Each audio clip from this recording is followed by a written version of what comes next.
Hi guys, to this video ay nandito po tayo sa Plaridel kasi imbitado po kami sa isang binyagan dito sa Plaridel, Mangidkid Plaridel guys. So ngayon ay nandito kami, kasama ko yung aking husband, yung aking kaibigan at saka yung aking pinsan. So ngayon ay ready na po kami, pupunta kami ng simbahan para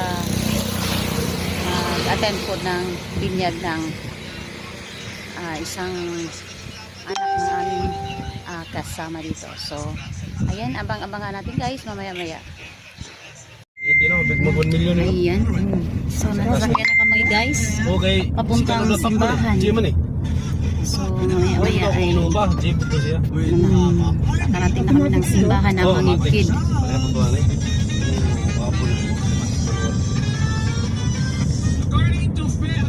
Hermoso, importante ang tubig kay kung makainom tag tubig. So guys, nandito na tayo sa simbahan.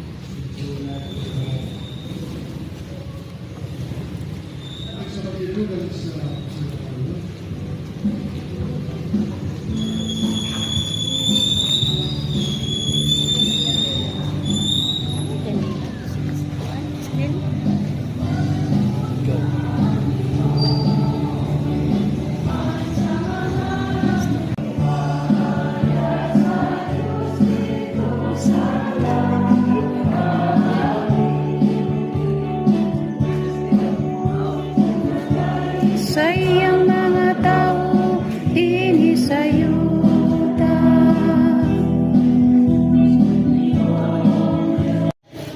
So, ito si baby na aming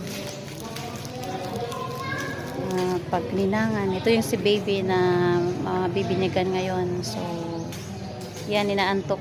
At inilabas muna sa simbahan kasi umiiyak.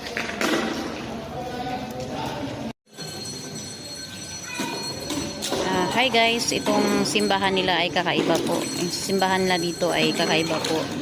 Dahil ang kanilang simbahan ay nakadikit po sa isang covered court dito sa kanilang barangay. So, ayan makikita guys. So, ito yung covered court nila.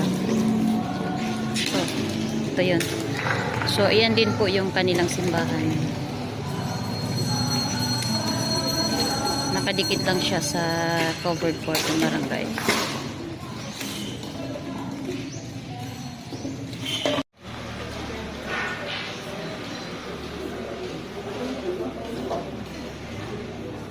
Ang Diyos suman sa atong Ginoong Kristo nagluwas kaninyo sa sala, naghatag kaninyo yung bagong pagkatao.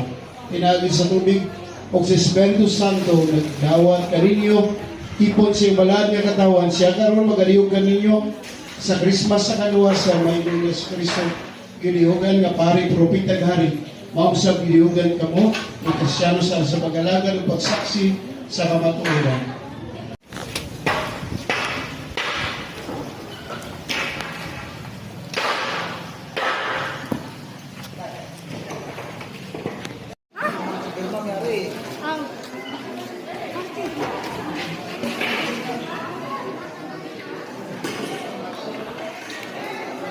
Ayan guys, kakaiba po yung simbahan nila dito sa Mangidkid Plaridel kasi magkadikit po sa kanilang covered court. Ayan, ito yung covered court guys. Oh. So, kung mayroong activity yung barangay at mayroong pong misa yung simbahan, kailangan pong hindi magkasabay. So, yung kanilang simbahan ay nakadikit dito sa kanilang covered court. Kakaiba po guys.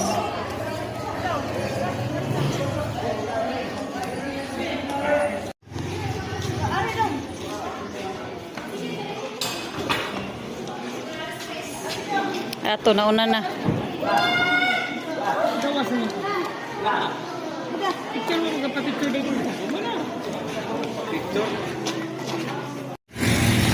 Ayan guys, tapos na po yung binyag dito at pabalik na kami doon sa bahay ng binibinyagan. So kakaiba po yung simbahan nila dito guys, nakadikit po sa covered court ng kanilang barangay.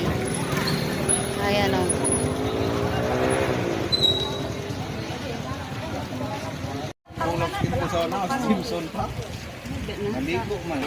Barangay Tanod Outpost nila dito. So ito guys yung kanilang coffee court dito. Ayan, may bibiling mangidkid pala kagabi.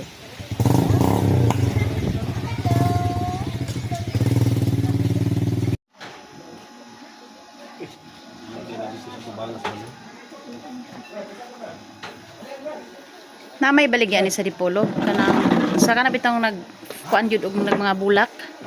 Kani nakapat na siya ba? Nas 500 gamay pamubo. Akong plano og makalabay ko papalit ko. Then mo ato lang ko mapalit ko kanang ting-ulan ba. Ay.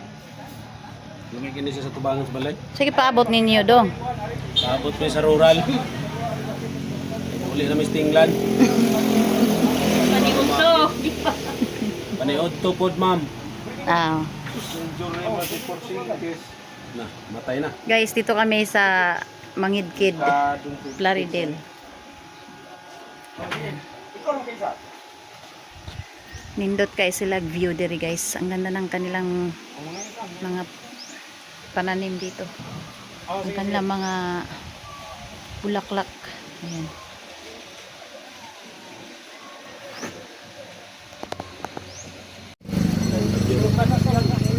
Urang ko magsakyanan. Makaliban na bisan pa. Mo ba? Di ka siya tagbiyahe long distance, no? Kaya katong dito mo, wala po si Kuyog. Lipong ni si. Imo nga bangko. Ako barog ko kay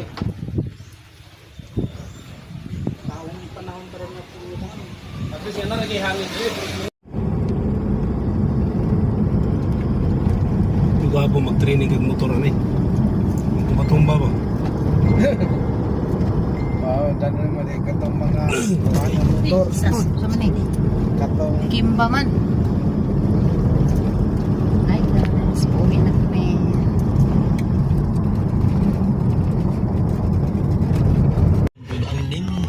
Katulog, duha ka mga maayong tamban at ang sa atong dili din ni simbahan lahi ko din eh. sikreto. Wi-Fi. Mo lagi. Wi-Fi. Nagsugi 5, 17 to 18. Behold, Oh, ano